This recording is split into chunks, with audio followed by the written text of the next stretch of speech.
জনাব প্রধান নির্বাচন কমিশনার সাহেব এম নাসির উদ্দিন, আমি একটা বার্তা দিতে চাচ্ছিলাম আপনাকে। আমি একজন সাধারণ মানুষ। কথাটা হলো, বিগত ডক্টর মোহাম্মদ ইউনূস স্যারের সরকার এই সময় দেশের সার্বিক যে পরিস্থিতি, অথবা এক বছর 2 মাস প্রায় হতে চলল, কিছুটা বেশিও হতে পারে। তবে আমার বার্তাটা হলো, আমরা সাধারণ ভোটার যারা বিভিন্ন জায়গা থেকে মানুষ ভোট চাইতে আসে, অথবা বিভিন্ন জায়গা থেকে ভোট চেতে এসে হামকি দুমকি দিয়ে যায়, ভোট না দিলে কি করবে, এটা সেটা ওটা, সেই বিষয় নিয়ে আমি একটু আপনার সাথে শেয়ার করতে চাচ্ছি। সেই বিষয়টা হলো, কারো হামকি ধুমকির পরোয়া না করে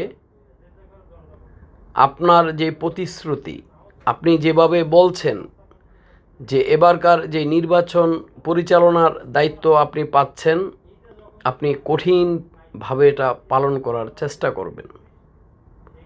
তা আমার একটু যুক্তি বা পরামর্শ দিতে চাচ্ছিলাম এটাই।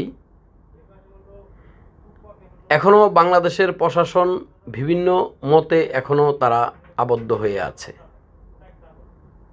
তারপরও আপনি যেই চ্যালেঞ্জের মোকাবেলা করতে চাচ্ছেন, এই চ্যালেঞ্জে যদি নির্বাচনটা এভাবে হয়, যেমনটা বাংলাদেশ 8টা বিভাগ,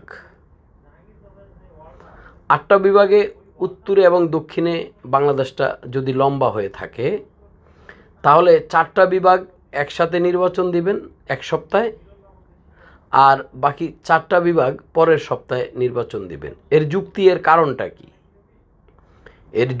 এর কারণটা হলো, 4টা বিভাগে যখন আপনি একসাথে নির্বাচন দিবেন, তখন অপর 4টা বিভাগের প্রশাসন আপনি ওখানে সাপোর্ট করতে পারবে বা ওখানে সাপোর্ট দিতে পারবেন। কারণ 1 বছর 2 মাসে পাবলিকের মনের ভিতরে যে একটা ভয় ভীতি কাজ করতেছে, এবং বিভিন্ন দল, বিভিন্ন মতের মানুষ, বিভিন্ন দলের কথাবার্তা বা বিভিন্ন মতের মানুষ বিভিন্ন মতের কথাবার্তা বলছে, মানুষের ভিতরে একটা ভয় কাজ করে। আমি মন থেকে আমি চাচ্ছি যে ভোটার যেই সংখ্যা থাকবে, তার চেয়ে বেশি সংখ্যা যেন উপস্থিত থাকে প্রশাসন। যারা ভয় ভীতি দেখাবে, প্রয়োজন বোধে প্রশাসন এমন দায়িত্ব পালন করবে যে বাড়ি থেকে ভোটারদেরকে সাপোর্ট দিয়ে নিয়ে আসবে, আবার সাপোর্ট নিয়ে দিয়ে দিবে।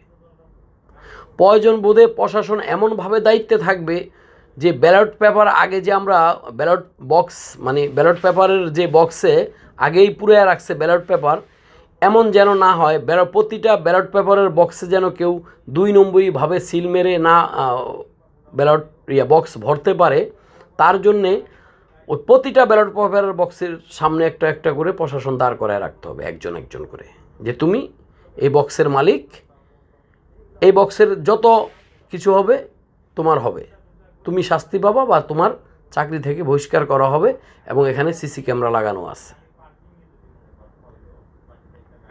কারণ 1 বছর 2 মাসে মানুষের ভিতরে যে একটা ভয় কাজ করতেছে, যে এখনও মানুষ বলছে, ভাই ভোট কি হবে আদৌ?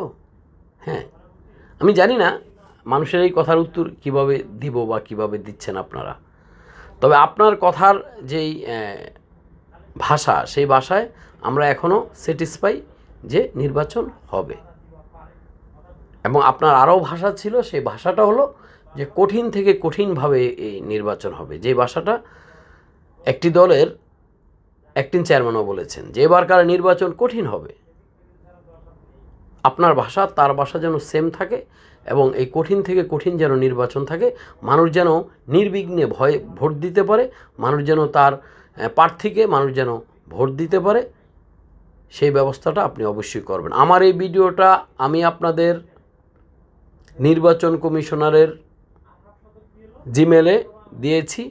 আমার এই ভিডিওটা আমি আপনাদের নির্বাচন কমিশনার যে ওয়েবসাইটে দিয়েছি, এবং আপনারা দয়া করে দেখে নেবেন আমার বার্তাটা, এবং যারা শুনবেন তারা লাইক, কমেন্টস, শেয়ার করে দিবেন যে আমি কতটুকু সত্য বলেছি। এভাবে যদি নির্বাচন হয়, কারো মনের ভিতরে সংকোচ থাকবে না।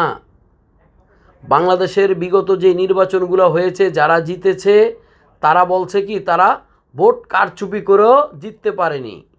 আবার যারা হেরেছে তারা বলছে তারা ভোট কারচুপি করে জিতেছে।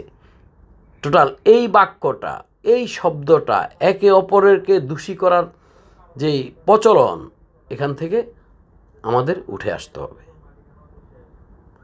ইতিহাস যেন এই নির্বাচনকে স্মরণ করে। ধন্যবাদ অতিথিবৃন্দ, ধন্যবাদ সবাইকে। আসসালামু আলাইকুম ওয়া রাহমাতুল্লাহি ওয়া বারাকাতুহু।